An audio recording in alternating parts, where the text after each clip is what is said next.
बहुत बच्चे पूछते हैं sir number of hours ideal कितना होता है ना, और किस सब्जेक्ट कितना टाइम पढ़ना चाहिए, क्या पीसीएम तीनों हम सेम डे पढ़े कि एक दिन फिजिक्स पढ़े, एक दिन केमिस्ट्री, एक दिन मैथ्स पढ़े, कैसे बैलेंस करना चाहिए। My model is sandwich model. तो 2 hours would give for existing chapters, 2 hours for revision, और बीच में सैंडविच क्या है 4 आवर्स।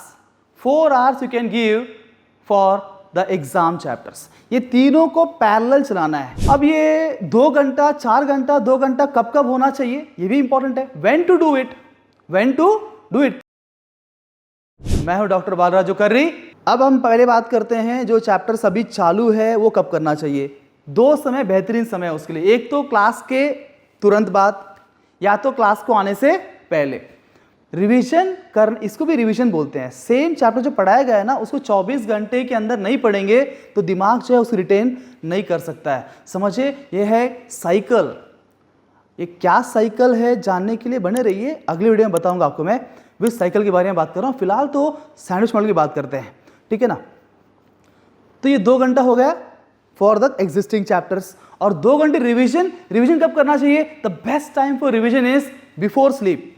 सोने से पहले आप रिवीजन कर लो या तो आफ्टर वेकअप, उठने के बाद। बेस्ट क्या होगा पता है क्या? 1 घंटा बिफोर स्लीप, 1 घंटा आफ्टर वेकअप। और मैं तो रिकमेंड करूंगा जो आपने रात को पढ़ा है सोने से पहले, अगर मान लीजिए आपने फिजिक्स के सारे फॉर्मूलास रिवाइज किए, लास्ट 6 चैप्टर जो आपको पढ़ाया गया है सब फॉर्मूलास आपने रिवाइज कर लिया, उठने के बाद भी वही फॉर्मूलास को रिवाइज करो। तो आप टारगेट सेट कर लो कि ये जो 6 चैप्टर्स के फॉर्मूलास है मुझे अगले 3 महीने में एकदम याद कर लेना है। अलग से क्या बैठना, उस 1 घंटे आपके पास समय है। अब बेस्ट थिंग बताता हूँ मैं कैसे रिवाइज करने का। ये फॉर्मूलास हो, रिएक्शन, जो भी रटने वाली बातें हैं ना उसको रिवाइज करके रट सकते हैं आराम से। रटने वाली चीज़ों को अलग से बैठ के पढ़ना नहीं है। आप घर में दीवार तो होंगे, तो एक दीवार को हम बना लेते हैं फिजिक्स वॉल, एक दीवार बनाते हैं हम केमिस्ट्री वॉल, और एक को बनाते हैं मैथ्स वॉल या bio wall according to your IIT और नीट। अब फिजिक्स वॉल में अगर आप पता है जो भी फिजिक्स की रिवीजन करना है ना वो सब फिजिक्स में चिपका दो। आप मस्त बनाइए डायग्राम्स, फ्लो चार्ट्स बनाइए, जो याद कर लिख लीजिए, चिपका दीजिए। केमिस्ट्री वॉल में केमिस्ट्री, मैथ्स वॉल में मैथ्स। हर दिन रात को सोने से पहले उस दीवार के पास जाइए, से आज फिजिक्स डे है, एक टाइम यही करना, सब मत करना, है ना। मंडे को फिजिक्स, ट्यूसडे को केमिस्ट्री, ऐसा कर लेना डिवाइड। और आज फिजिक्स डे है, जाएंगे, जस्ट गो थ्रू करो। बहुत पढ़ने की जरूरत नहीं है, आप याद रखने के लिए प्रयास करने की भी आवश्यकता नहीं है, बहुत सिंपल है।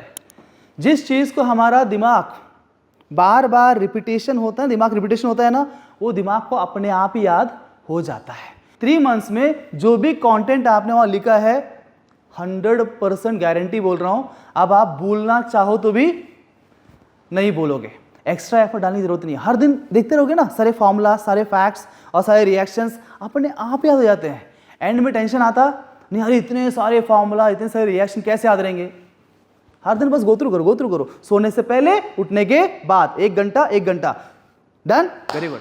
नाउ 4 आवर्स बाकी टाइम। अब ये टाइम छोड़ दो, ये टाइम छोड़ दो, जो बीच का टाइम है सैंडविच बनाना ना, सैंडविच तो है, तो बीच का समय आपको बचता है, वो टाइम पे जितना पढ़ना है पढ़ लो एग्जाम के लिए। तो भाई जाते जाते एक और काम कर दोगे, सब्सक्राइब भी कर लीजिए, क्योंकि ऐसे और बहुत सारे वीडियोस आने वाले हैं जिसमें आपको बहुत सारे टेक्निक्स और शॉर्टकट्स मैं बताने वाला हूं, ऐसे ऐसे बातें जो पूरे यूट्यूब चैनल में कहीं मिलने वाला नहीं है, सिर्फ यही मिलने वाला है हमारे चैनल के अंदर। सब्सक्राइब कर लीजिए, लाइक कर लीजिए। Thank you very much.